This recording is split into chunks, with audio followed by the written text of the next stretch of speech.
Olá, eu sou Reinaldo Gotino, está começando mais um Link Podcast, sempre com convidados especiais. Então a gente sempre traz uma pessoa que a gente gosta para conversar com a gente, para falar sobre a vida pessoal, a vida profissional, a gente conversar sobre os temas do dia a dia. Então, olha, ativa o sininho, segue a gente lá, se inscreva no canal e participe. Sabe quem está comigo hoje aqui? Uma convidada muito especial que eu particularmente gosto muito, Mariana Godoy.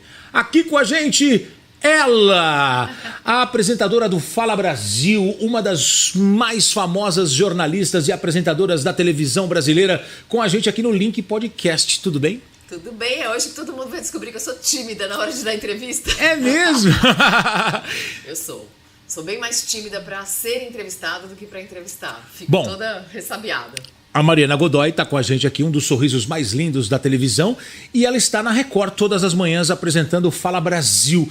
Você acorda cedo, e eu lembro que antes de você estar na Record, você estava numa outra emissora de TV, mas você também fazia rádio, e eu lembro que eu ia te ouvindo no rádio. Quer dizer, esse hábito de acordar cedo, você sempre teve? Sempre tive, profissionalmente por obrigação, porque quando eu era pequena, eu me lembro de acordar tarde, eu estudava à tarde, no primário, até no ginásio foi mais difícil de ir para a escola de manhã, eu me lembro disso. Eu sou mais dorminhoca, mas profissionalmente eu fiquei muito tempo no Bom Dia São Paulo, no Bom Dia Brasil, eu fiz a rádio Café das 6 da manhã, Nova Manhã, os programas de rádio também sempre muito cedos, o último foi na Rádio Bandeirantes, o programa com a Thaís Freitas, com Pedro Campos, tem sempre de manhã. Sempre de manhã, e agora você está no Fala Brasil, né, que começa bem cedinho também, 8h30 da manhã. Então, eu até acho um horário ótimo, nem acho tão cedo. Não é 8h30, não é tão cedo, mas você tem que chegar cedo, né? Cedo é o do Passaia, cedo é o do Geraldo. Mas a gente chega cedo para olhar todas as matérias, para olhar tudo que tem no jornal, talvez elaborar um raciocínio diferente na hora de fazer um comentário, se a gente quiser. Eu saio de casa às 6 horas da manhã, para mim já tá ótimo, para mim é uma coisa luxuosa, não ter que sair às 4, por exemplo. Muita gente vai falar assim, ela chega cedo porque ela tem que fazer a maquiagem, arrumar o cabelo. É verdade que você não gosta de maquiagem? Odeio, detesto maquiagem, acho chato demais um pincel no rosto, porque é todo dia. E aí isso me cansa um pouco. Eu não gosto de passar batom, acho que a boca fica toda melecada. Eu acho que aquele pozinho de passar sombra entra nos olhos. Eu detesto. Aí eu costumo dizer que eu sou um caminhoneiro. Obrigada a participar do Google Street Miss. Então, eu faço porque tem que fazer. Mas eu não gosto não. E todos os maquiadores já sabem, né? Eles dão risada, muita.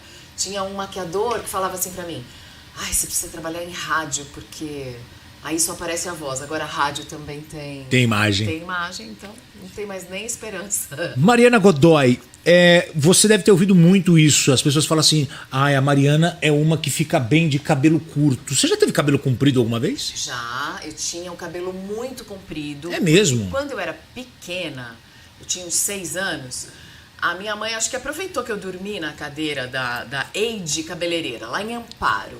E mandou a Eide cortar o meu cabelo bem curtinho, porque a gente ia pra praia. E aí ela com 4 crianças, 3 meninas e um menino na praia, todo mundo de cabelo encaracolado, cacheado, devia dar muito trabalho. E aí quando eu acordei na cadeira do cabeleireiro com o cabelo curtinho, fiquei muito brava e nunca mais cortei o cabelo. Nunca mais. Aí deixou crescer bem. Crescer abaixo da linha da cintura. Abaixo da linha da cintura. Tinha uma novelinha mexicana chamada Chispita. Ela tinha umas tranças compridas. Era o meu apelido na escola, com 12, 13 anos. Era Chispita. Eu usava as trancinhas. E assim, nunca mais eu cortei o cabelo. Até que eu fui trabalhar na TV... Eu comecei na televisão, na TV Gazeta. Logo depois eu fui pra TV Manchete. Quem estava na TV Manchete nessa época era a Alice Maria, que gostava muito desse formato de apresentação das mulheres mais, eu não vou dizer andrógenas, mas assim, sem tanta feminilidade. Ela gostava de uma coisa muito discreta, nada de muito brinco, nada. E ela vai pra Globo depois e leva isso pra Globo, isso. Né? Doris Guise. Exatamente. Ela, na verdade, ela tinha saído da Globo e depois voltou. Depois voltou. E aí eu tava na TV Manchete, novinha ainda, uns 20 anos, o Osmar de Oliveira falou, você podia apresentar o programa, hein, mas com a Alice Maria aqui você vai ter que cortar o cabelo. Eu falei, cortar o cabelo, eu não ligo, não sou vaidosa, né, já aprendi a não ligar muito pra essa coisa da imagem, que imagem some um dia, então vou cortar. E aí cortei. O cabeleireiro fez uma trança gigantesca, desse tamanho assim, e passou a tesoura.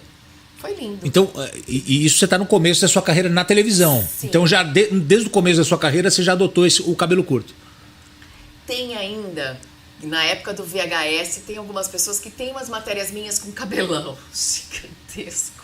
Eu com uma camiseta, fazendo matéria de camiseta listrada, cabelão. Gosto muito quando me mandam imagens antigas de programas ou da Manchete ou da Gazeta, que eu ainda tô com o cabelão comprido. Legal. Aqui a gente gosta de falar de tudo, pra gente conhecer ainda mais você. Você falou que estava em Amparo com a tua família, né? Tua mãe com seus irmãos. Conta um pouquinho pra gente. Você nasceu no litoral. Eu nasci no litoral porque meu pai trabalhava na CESP e, na época, a Companhia de Energia de São Paulo estava fazendo o cabeamento do litoral sul, da Baixada Santista para todo o Vale do Ribeira. Então, de Santos até Registro, bem ali no Vale do Ribeira mesmo, o cabeamento era todo novo e meu pai era gerente da CESP. E pega todo o litoral, Praia Grande, Mongaguá, Itanhaém, Peruíbe. Eu nasci em Itanhaém, minha irmã nasceu em Registro. Que é depois de Peruíbe. Exatamente. E aí, foi por acaso que eu nasci nessa cidade, a gente morou nessas cidades, mas toda a minha família é de Amparo.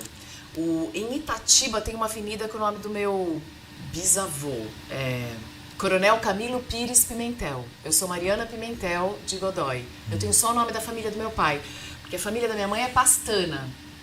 E a fazenda de café, onde a minha mãe nasceu, era o Barreiro, que é o nome de um bairro lá de Amparo. Amparo é uma cidade do interior de São Paulo que é o Circuito das Águas, não é? Faz parte do Circuito das Águas. Então tem águas de Lindóia, e Serra Negra, Serra Negra, Socorro, Amparo. Acho que Monte Alegre do Sul faz parte também. É uma região linda, maravilhosa. Toda vez que eu sonho, e é um sonho bom, eu tô em Amparo. Que legal. Eu conheço bem essa região porque, cobrindo futebol, eu fui muito, porque os times faziam a pré-temporada nos hotéis nessas cidades. Amparo, Socorro, Serra Negra, Lindóia, Águas de Lindóia. Então eu ia cobrir os clubes Palmeiras, Corinthians, São Paulo, Santos, e eles iam para esses hotéis e eu ia muito acompanhar, fazer a cobertura jornalística, né? Isso no comecinho de carreira. Eu também cobria o futebol, eu ia para Atibaia. Atibaia tinha também. São Paulo ficava mais em Atibaia. Quem ficava em Serra Negra, acho que o Corinthians ficou uma vez em Serra Negra. O Palmeiras ficava muito na região de Serra Negra e Águas de Lindóia. O Corinthians depois ficou muito em Extrema, no sul de Minas. Que coisa, né? Eu fazia futebol na época que o Bragantino foi campeão. 89 e 90. O Silvio Luiz comprou um saco de linguiça recheada com queijo lá em Bragança Paulista e falou, você precisa provar essa linguiça. Eu não sabia se ele estava brincando comigo, se era sério, estava todo mundo falando da linguiça. Era uma delícia, tinha um carinho comigo, que era meninona, assim, dentro do campo, fazendo a cobertura de futebol. E aí eu brigava com os comentaristas, eles falavam, foi falta? Eu falava, não foi, eu tô aqui embaixo, eu que tô vendo de perto, não foi falta. Ele se jogou. Muito engraçado. Legal. Você torce pra algum time? Eu não ligo muito pra futebol, não mas liga. Assim, oficialmente, eu falo que eu torço pro São Paulo porque na minha casa, meu pai era corintiano e minha mãe era São Paulina. E todos os meus irmãos são corintianos. E aí a minha mãe ficou sozinha com o São Paulo, então eu comecei a torcer pro São Paulo. Trabalhando, eu conheci o Tele Santana e fiquei muito fã. E depois, quando eu machuquei quando eu machuquei meu joelho e fui fazer fisioterapia, eu vim para um hospital em São Paulo e fui atendida por um médico do São Paulo e depois fui para o Morumbi para fazer fisioterapia lá com o professor Tadeu. Então, eu fui fazer fisioterapia, aí chega um escorte branco, aí eu olho assim, desce o Falcão para fazer fisioterapia também. Aí eu falei, ai, que legal. Daí continuei São Paulina. Ah, que legal. Eu tenho uma experiência legal com o médico de São Paulo, com o René Abdala, porque eu Eu tive problema nos 2 joelhos, acabei abusando na hora de fazer exercício e tal. E aí fui em 2 médicos e os 2 médicos queriam me operar. E aí alguém me falou, olha, tem um médico no São Paulo que o cara, ele só opera se precisar mesmo. Aí eu fui falar com ele, que ele era médico de São Paulo.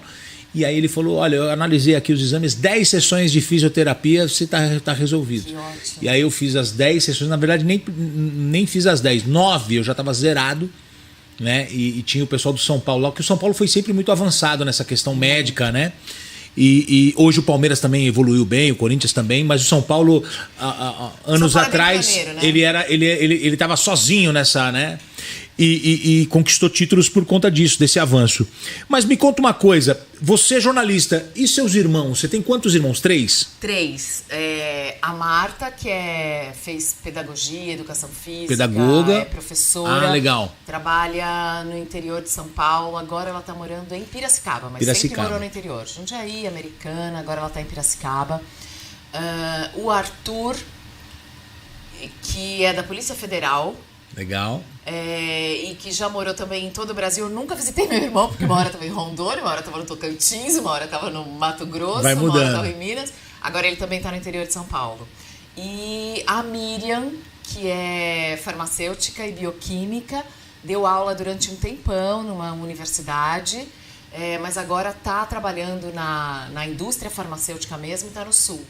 E aí a minha mãe foi morar no Sul para ficar mais perto da mais nova, que é a Miriam, que tem 2 meninas. Então ela foi ficar perto das netas e tudo. Então agora eu tenho lugar para ir no Sul, aquelas praias lindas de Santa Catarina, Legal. uma casa no Farol de Santa Marta, eu tô achando o máximo. Que legal. E me conta, e como é que você foi parar no jornalismo? Por que a Mariana Godoy virou jornalista? Eu sempre gostei muito de esporte e eu era atleta do Divino Salvador, do Colégio Divino Salvador, que tinha um time de basquete, o time onde jogou a Paula, onde jogou a Branca, e eu gostava muito de basquete. Que legal. Eu adoro a Branca. A Branca é uma pessoa maravilhosa. Todas elas. A Eu Paula adoro. e a Branca são incríveis. São incríveis. E aí, uma vez, eu não sabia o que eu ia fazer, eu tinha 16, 17 anos, e aí eu arrebentei meu joelho num jogo. Arrebentei, assim, minha perna foi para um lado, o joelho ficou para trás e não deu para eu andar durante 8 meses. E eu só chorava. Nossa. Entrei numa depressão absurda. E aí pensei, o que eu vou fazer? Eu não quero fazer mais nada, eu não gosto de mais nada. Eu gosto de tudo, na verdade. Não é que eu não gosto de nada, eu gosto de tudo. Falei, quem gosta de tudo faz o quê? Daí, como eu não podia mais treinar, um repórter da cidade que tinha feito a cobertura dos campeonatos, que a gente era campeã estadual direto, hein? O time de Jundiaí era ótimo. Aí ele falou assim, vamos lá, eu vou fazer uma matéria na Casa do Barão de Jundiaí, vamos lá. E aí eu fui acompanhar. Quando eu vi, ele teve acesso a algumas informações e a algumas áreas do museu da cidade de Jundiaí que não eram abertas para o público. Eu achei aquilo bem legal. Eu falei, nossa, olha que Despertou bacana. uma curiosidade em você. Porque ele entrou num lugar, no porão do Solar do Barão, que ficava bem perto da Praça da Matriz. Ele entrou nesse solar e lá no porão tinha um túnel que ligava a casa do Barão à igreja. Eu falei, pra que esse túnel? Não, caso acontecesse alguma coisa, eles tinham uma ligação. É verdade essa história? Eu fiquei tão chocada de ver. E na verdade estava cheia de entulho, eles tinham fechado essa ligação, mas eu achei tão sensacional ter acesso à informação. Eu falei, eu gostei disso. E resolvi que eu queria ter acesso à informação e eu contar as histórias e eu passar para frente aquilo que eu tinha ouvido. E na escola eu fiz parte de um grupo de jovens que fez um trabalho voluntário com uma secretaria de assistência social. E a escola pediu para a gente dizer o que achou. E quem escreveu o texto fui eu. Então foi bem opinativo.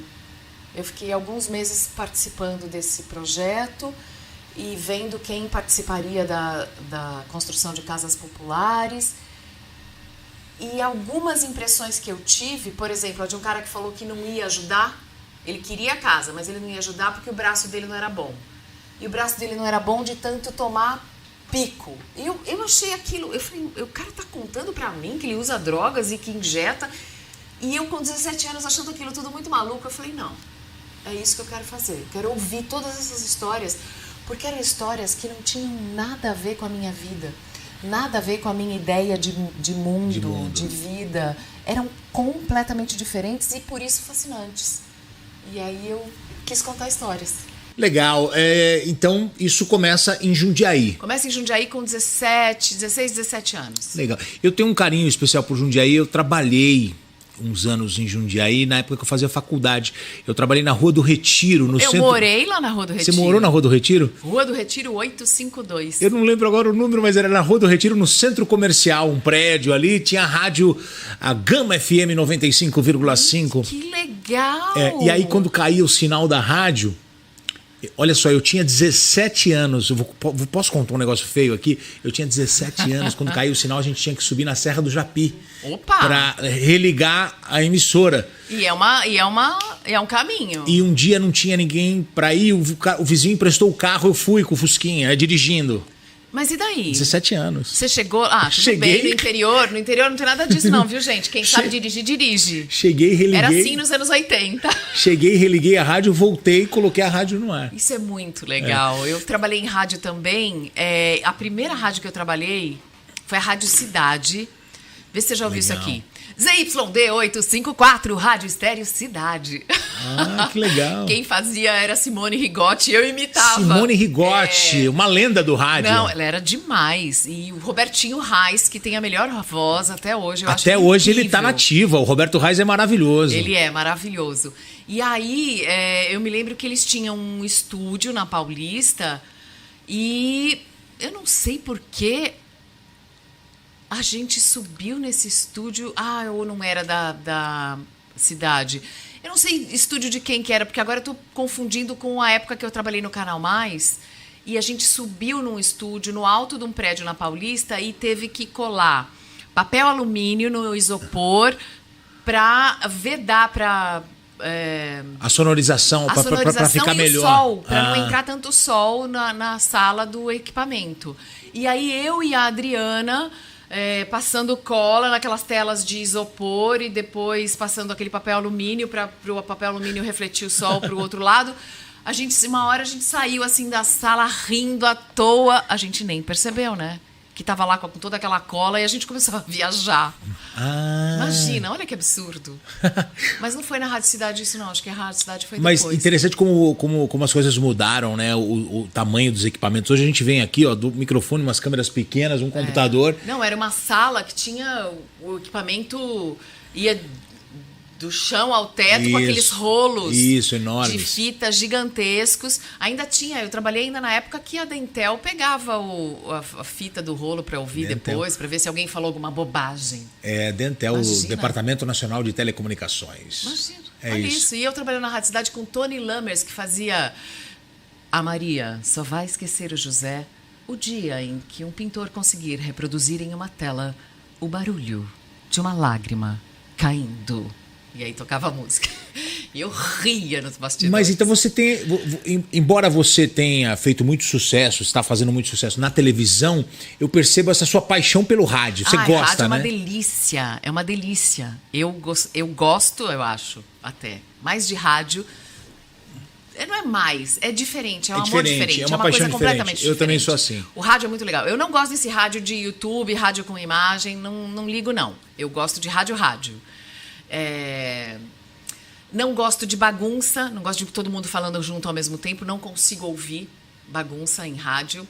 Me dá aflição, vocês sabem do que eu tô falando, eu tiro na hora. Não gosto de grito e não gosto de voz. Eu não gosto de agressividade, eu não gosto de nada muito agudo. Engraçado isso, né? Engraçado. Porque mudou completamente, como você falou, hoje em dia todo mundo faz, mas eu escuto a Rádio Cultura. Rádio Cultura. Assim? Aquela voz de você ouviu Opus 45. É isso aí que eu gosto. Eu tenho um grande amigo que fazia esse estilo na Antena 1, Roberto Nonato. Sim. Na Antena 1. Maravilhoso. Maravilhoso. É o que eu escuto. E aí, me conta, você começa então na Manchete, começa a fazer as reportagens, e aí como é que a tua carreira flui? Olha, na faculdade eu fiz Casper Líbero. Eu entrei na USP e não tinha ideia do que era a Universidade de São Paulo. E não era um lugar para menina. E eu ainda era menina, porque eu não tinha feito 18 anos nem nada. Eu senti que aquele lugar não era para mim. Você não se identificou? Nada, nem um pouco. Achei aquilo um horror, achei horroroso. Fiquei morrendo de medo. Imagina, eu tinha estudado num colégio de padres. Aí saí de lá e fui para a universidade, olhei e assustei. Eu não tinha nem beijado na boca, imagina. Beijado na boca, mas imagina. Eu era muito menina mesmo, sabe? Criança. E o Colégio Divino Salvador era muito protegido. Então, a universidade foi um choque que eu não tive maturidade para encarar. Mas a faculdade de Casper Líbero, que era uma fundação, já era mais limpinha, por exemplo. Então, eu conseguia chegar de metrô, eu pegava um ônibus na Paulista, ou eu ia caminhando. Aí você troca? Aí eu fiquei na Casper Líbero, que custava um salário mínimo por mês, R$386. Não sei se era real naquela época, acho que não. Acho que era cruzeiro, cruzado, alguma coisa assim. Mas eu fui para Casper porque eu não consegui encarar aquela... Imagina, ainda cheguei na USP, fui direto para a CPUSP, fui olhar as instalações para ver se dava para morar ali, toda ingênua quando eu cheguei. Para mim era um cortiço, era um negócio muito, muito fora da minha realidade. Eu tomei um choque, um baque tão grande que eu falei, nossa, sou uma caipira mesmo, né? Não sei o que é assim. Você se arrepende hoje de não ter continuado? Não. Eu acho que as pessoas têm que fazer aquilo que elas conseguem dominar. Se eu tivesse... eu não tinha nem acesso, eu não dirigia, eu não tinha carro, eu não ia ter dinheiro para pegar 2 ônibus para chegar na USP, eu não tinha dinheiro para morar em São Paulo. E morando em Jundiaí, tinha fretado, que ia até a Avenida Paulista, custava bem mais barato que o ônibus de linha, que era o Cometa. Dava para eu ir de fretado e dava para ir caminhando, ir a pé até a Gazeta. Eu acho que as pessoas têm que fazer aquilo que elas conseguem. Não pode ser acima, você não pode se afogar, sabe? Não pode ficar sobrecarregado. A universidade teria me sobrecarregado. E eu não gostei de ver aqueles caras com a boina do Che Guevara, com a camiseta do Sindicato Solidariedade na época, né, do Solidarnosc, e aí de carro zero. Eu falei, não combina. Eu falei, quem é essa gente? Todo mundo rico aí, com esse discurso estranho, que não condiz com a realidade deles. Eu achei aquilo horrível e não consegui fazer. E foi bom para mim, porque depois eu decidi tirar um ano na minha faculdade e falar, bom, deixa eu ver aqui o que essas pessoas fazem. Nossa, vou chegar mais perto para ver se eu aguento, né? Fui conhecer um pouquinho melhor outros estilos de vida, mas aquele primeiro choque eu não teria dado conta, não. Então eu fazia um programa de turismo, eu ganhava $500 por mês. Olha! Rica! Eu ganhava em dólar, fazia o programa de turismo e era a coisa mais engraçada, porque era só o professor e eu. Então eu era a produtora, a redatora, a apresentadora, a repórter e ainda ficava segurando a iluminação para ele gravar. E aprende pra caramba, né? Aprende pra caramba. E uma vez ele tinha um cabelo afro, assim, cheio de dreads, de tranças, né? E uma vez eu tava segurando, assim, a iluminação e tenta fazer o teste. Se você ficar com o braço pra cima e virar a cabeça pro lado, seu braço abaixa automaticamente. E aí eu tava lá, ele fazendo a imagem de um avião. Desceu. Aí eu olhei pro lado, meu braço desceu e eu comecei a sentir um cheiro de queimado. A lâmpada, aquele pau de fogo que chama, que abre aquela coisinha, tem um negócio incandescente. Queimou o cabelo dele, arrancou uns dreads, assim, ele... Mariana! Eu, ai, desculpa. Eu sou muito atrapalhada, mas a gente se divertia. Depois desse programa de turismo, eu fiz com o Avalone, Débora Menezes, Avalone, trabalhei com a Avalone. Um programa de esportes na Gazeta. Mas antes disso eu trabalhei no Canal Mais. Eu nunca parei de trabalhar. Eu nunca fiquei mais do que um mês. A Gazeta é uma belíssima casa para trabalhar, né? A Gazeta é uma belíssima escola. Bela escola. E na época em que eu fiz a faculdade, ainda tinha o jornal lá dentro, além da televisão, tinha rádio, tinha a discoteca da rádio. Gazeta Esportiva era muito forte, né? Gazeta Esportiva era fortíssimo. Nossa, eu estava lá na época em que alguns se levantaram, pediram demissão ao vivo, não sei o que tinha. Foi incrível. Realmente. Eu comecei a sair com os repórteres da Gazeta para visitar os clubes e acompanhar a produção das matérias esportivas. Assim eu virei repórter de esportes. Legal. Aí você passa pela Manchete. Aí eu fui para a TV Manchete, que o filho do Osmar de Oliveira me viu no programa do Avalone, no Mesa Redonda, e falou pro pai dele, essa menina aí é boa, hein, pai? Leva lá para Manchete. Daí o Osmar me levou para a TV Manchete, eu fiquei 1 ano e pouco na Manchete. Foi ótimo, maravilhoso, um lugar incrível. Fiz muitos amigos lá, que eu mantenho até hoje. Da Manchete eu fui para o SBT, estava tendo a Olimpíada em Barcelona. E aí eu fiz 92. Eu fiz um programa, tipo um resumão, que entrava no ar depois do jornal da Lilian Vitfib. Então entrava de madrugada e arrebentava de audiência. E aí chamou a atenção do Silvio Santos. Ele falou, que é isso? Por que tá dando tanta audiência? Porque tinha o Janjão, tinha o Osmar, tinha um monte de gente bacana, com uma liberdade, porque na madrugada você tem mais liberdade, não Sim. tem tanta chefe olhando. E eu gostava muito de ginástica rítmica e ginástica olímpica, e esses esportes não tinham tanta cobertura antigamente. E aí eu fazia matérias gigantescas, mostrando essa beleza. Eu sou boa de fazer texto. Daí o programa era uma gracinha, tinha um monte de crônica. Ninguém precisava assistir aquilo para pegar nenhuma informação relevante ou importante, porque tudo já tinha acontecido. Mas a gente fazia um programa leve e gostoso. Foi tão bem na audiência que os jornais vieram fazer uma entrevista comigo. Daí um deles falou assim, você tem foto de divulgação? Gente, eu não tinha nada disso, nunca tive assessor, agência, essas coisas. Aí ele pediu uma foto, eu mandei uma foto minha na Serra do Japi, de quando eu fui passear de moto com a minha amiga Andréia, na Serra do Japi. Ele, que foto é essa? Eu, uma foto minha na Serra do Japi. Aí ele, nunca vi isso. Mas aí eu comecei a chamar a atenção da concorrência, e aí o Glazer, da Globosat na época, me chamou para fazer um teste. Eu fiz no Rio de Janeiro. Aí ele falou, nossa, quero que você venha para a Globosat. Eu falei, eu não, estou no SBT. O SBT é a segunda maior emissora. O que eu vou fazer na Globosat? Ele falou, o Globosat é um passo para a Globo. Eu falei assim, se eu estou na segunda maior emissora aberta do país, eu não vou para uma emissora fechada só porque é um passo para a Globo. Ou você me leva para a Globo, ou obrigado pelo convite. Aí ele falou, então fica aí no Rio de Janeiro, vamos falar com o Boni. Aí no dia seguinte eu falei com o Boni, que também gostou de mim, gostou do meu teste. Mas, Gotino, eu estou falando de uma coisa numa época em que eu era muito ingênua, muito menina, muito... Eu fui para o Rio de Janeiro, não levei uma peça de roupa. Chegou lá, entrei numa lojas americanas e comprei uma outra blusa, uma outra... Sabe? Sim. Eu fui só. Não fui preparada para... Não... Era uma outra época, assim. E você metia a cara, você ia na... Eu faço isso até hoje, tá? Festa, viagem, pode convidar que eu vou. Aonde convidou, chamou, eu vou. Eu não vim aqui? Mas que legal. E aí você começa a sua vida aqui profissional ali e você fica por quanto tempo? 25 anos. 25 anos.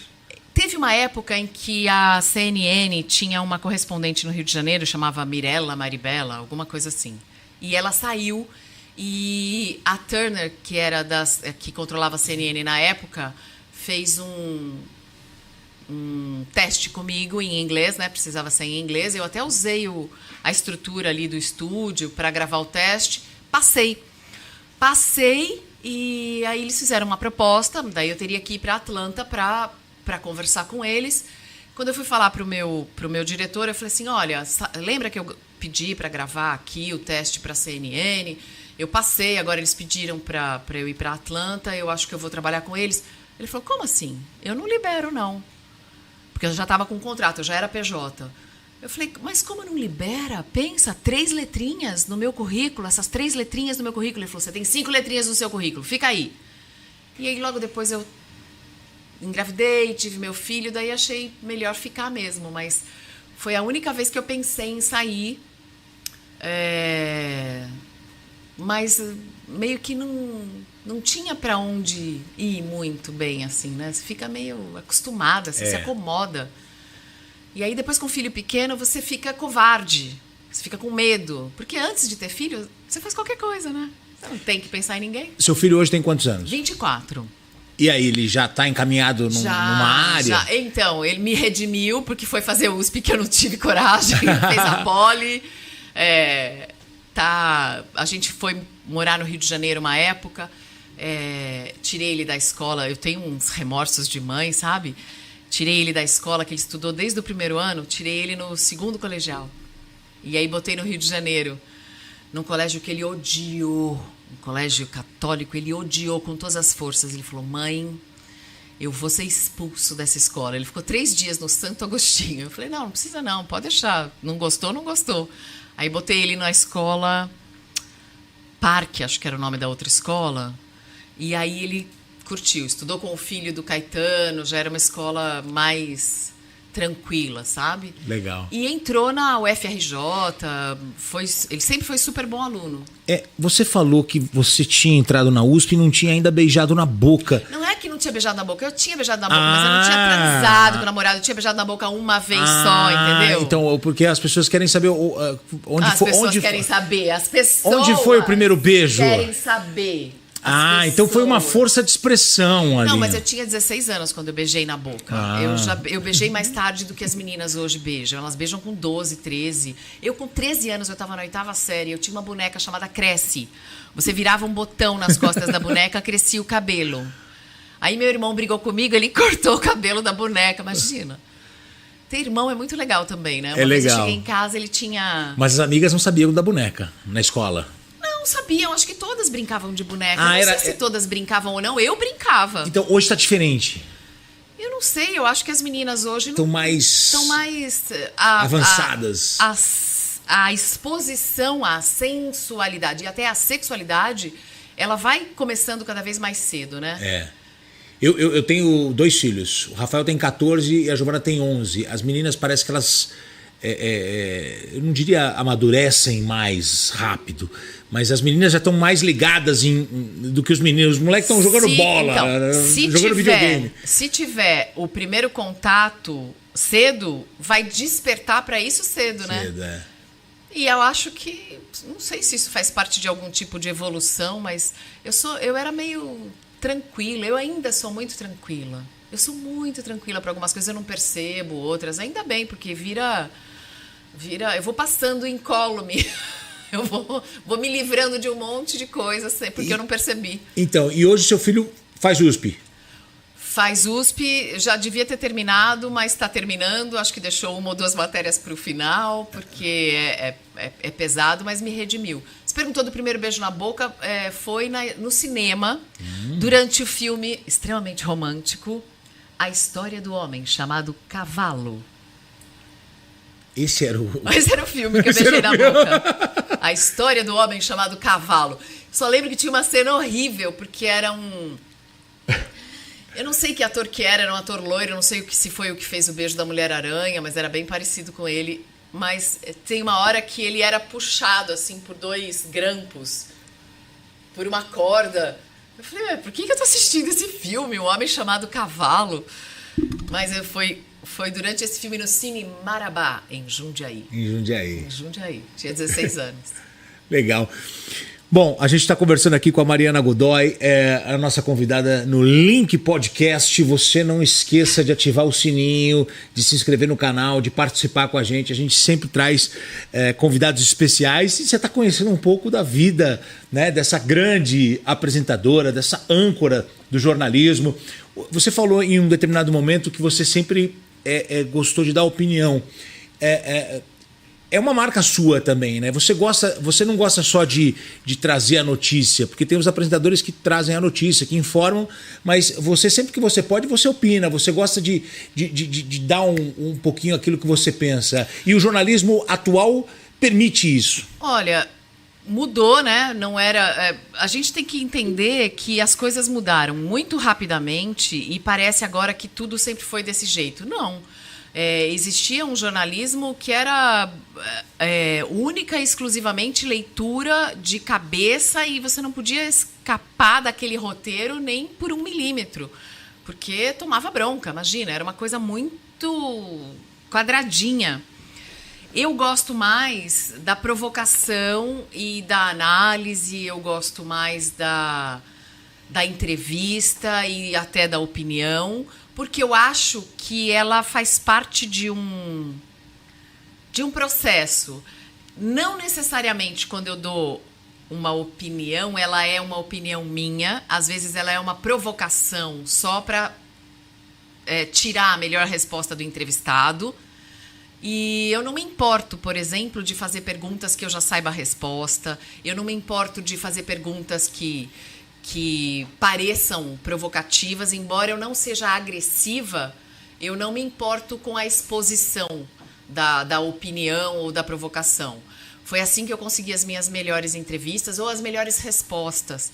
Mas eu também acho que quanto mais você se expõe pessoalmente, quando você dá uma opinião realmente sua, mais a conexão que você tem com o público, essa identidade, essa identificação fica verdadeira, fica cada vez mais próxima, cada vez mais verdadeira. Eu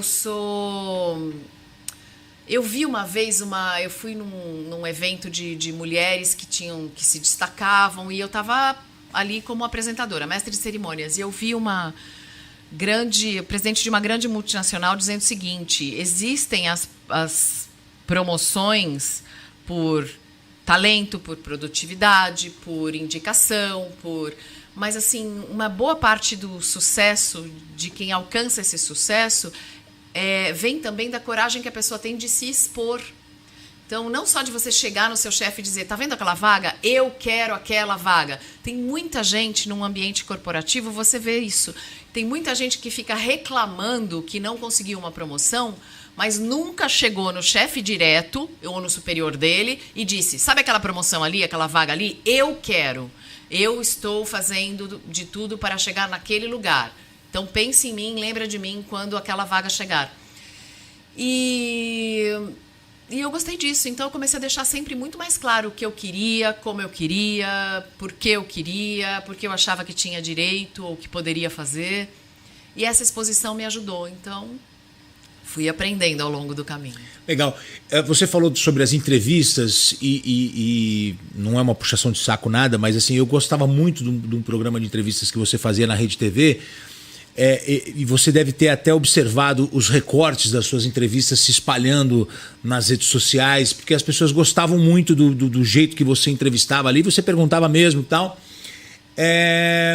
Eu queria que você falasse um pouco disso. Foi um momento muito legal da tua carreira? Muito. Porque eu como tô falando agora como um telespectador, eu olhava e falava assim, cara, ela tá levando umas pessoas legais e faz umas entrevistas bem legais. Foi um momento muito bacana, eu agradeço sempre ao Franz Vassek, que é o superintendente da Rede TV, que me fez esse convite, ao Marcelo e ao Amilcar, e por me darem essa oportunidade, porque eu tinha acabado de sair da Globo News e de um jornal que eu achava incrível, que era o Jornal das 10, mas que eu vi que estava regredindo, assim, ele tinha mudado e virado uma coisa bacana, e aí eu vi que ele estava virando de novo aquela coisa mais quadrada e lamentando por isso, porque eu gostava do uso das redes sociais, eu gostava da maior participação do público, eu gostava da abertura para os comentários mais variados, e a Rede TV me convidou para fazer um programa meu, um talk show, que eu podia levar quem eu quisesse e fazer a pergunta que eu quisesse, conduzir o programa da melhor maneira,